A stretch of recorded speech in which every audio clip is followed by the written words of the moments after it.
মাননীয় আদালত রায় ঘোষণার মধ্য দিয়ে কি রায় ঘোষণা করেছে? বেগম খালেদা জিয়া সহ সকল আসামিকে এই মামলা থেকে বেকসুর খালাস প্রদান করেছে। আজকে এই মামলার মধ্যে 5 জন আসামি ছিল, এর আগেই 3 জন আসামি মৃত্যুবরণ করেছে। 5 জন যে পাঁচজন আসামি ছিল তাদের সবাইকে, যারা উপস্থিত ছিল এবং যারা অনুপস্থিত ছিল, সব আসামিকেই বেকসুর খালাস দিয়েছে।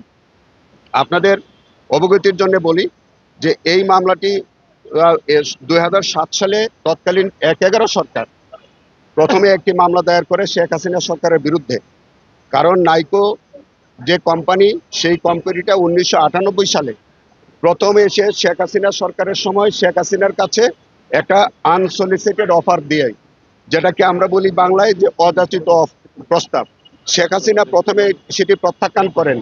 কিন্তু রহস্যজনকভাবে 1 মাসের ব্যবধানে তিনি আবার সেই সেকেন্ড প্রস্তাব তিনি আবার গ্রহণ করেন এবং সে একই মাসে তারা আবার সেটিকে অনুমোদন দেয়। অনুমোদন দেওয়ার পরে আমাদের দেশের যে 3টি গ্যাস ক্ষেত্র, যেটা হচ্ছে অত্যন্ত পরিচিত ছাতক, কামতা এবং ফেনী, সেই ছাতক, কামতা এবং ফেনী, এই 3টা গ্যাস ক্ষেত্রকে তারা পরিত্যক্ত ঘোষণা করে। কিন্তু ছাতক সম্পূর্ণরূপে পরিত্যক্ত গ্যাস ক্ষেত্র ছিল না। ছাতকের পশ্চিম পরিত্যক্ত ছিল, পূর্বটা ভার্জিন ছিল। কিন্তু শেখ হাসিনা কৌশল করে সম্পূর্ণ ছাতকটাকে পরিত্যক্ত গ্যাস ফিল্ড হিসেবে উল্লেখ করে 1999 সালে একটা FOU সাইন করেন নাইকো কোম্পানির সাথে, এবং সেখানে তারা বলল যে একটা জয়েন্ট স্টাডি পরিচালনা করবে। জয়েন্ট স্টাডি পরিচালনার পরে যৌথ সমীক্ষার পরে যে রিপোর্ট আসলো, সেটাও শেখ হাসিনা আবার সেটা অনুমোদন দেয় এবং জয়েন্ট ভেঞ্চার এগ্রিমেন্ট যেটা করবার জন্য তারা চূড়ান্ত সিদ্ধান্ত তৎকালীন সরকার শেখ হাসিনা নেন। তার পরবর্তীকালে এই শেখ যখন ধারাবাহিকভাবে পরবর্তীকালে 1/10/2001 সালে খালেদা জিয়ার সরকার যখন আসলো, সেখানে এসে তারা 2টা মামলা হইল 2007 সালে। একটা হলো শেখ হাসিনার বিরুদ্ধে।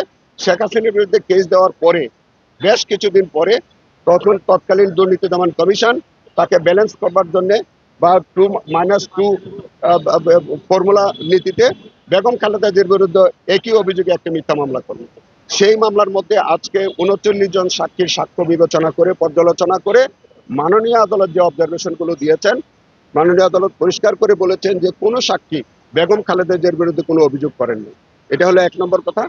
দ্বিতীয় কথা হচ্ছে যে স্বীকারোক্তিমূলক জবানবন্দি ছিল সেলিম ভুঁইয়া সাহেবের, সেই স্বীকারোক্তিমূলক জবানবন্দিটা নিয়েছে পুলিশের কাস্টডিতে 4 দিন তারা রিমান্ডের নামে টর্চার করে তাকে হাসপাতালে ভর্তি করে। তার পরবর্তীতে তাকে আদালতে এনে তার নামে একটা জবানবন্দি রেকর্ড করেন।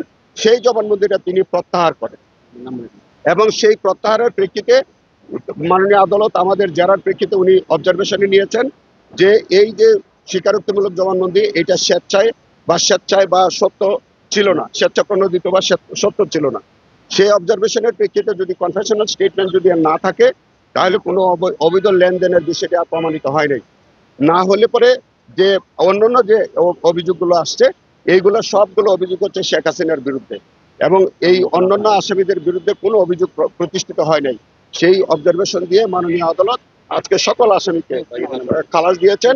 আসামিদের মধ্যে যারা ছিলেন বেগম খালেদা জিয়া, তারপরে ছিলেন কাসেম শরীফি, খন্দকার শহীদুল ইসলাম, CM ইউসুফ হোসেন, গিয়াসউদ্দিন আল মামুন এবং সেলিম ভুঁইয়া। তারা প্রত্যেকেই এই মামলা থেকে আজকে খালাস পেয়েছে। ধন্যবাদ। আচ্ছা, এই মামলাকে আপনি বলছেন যে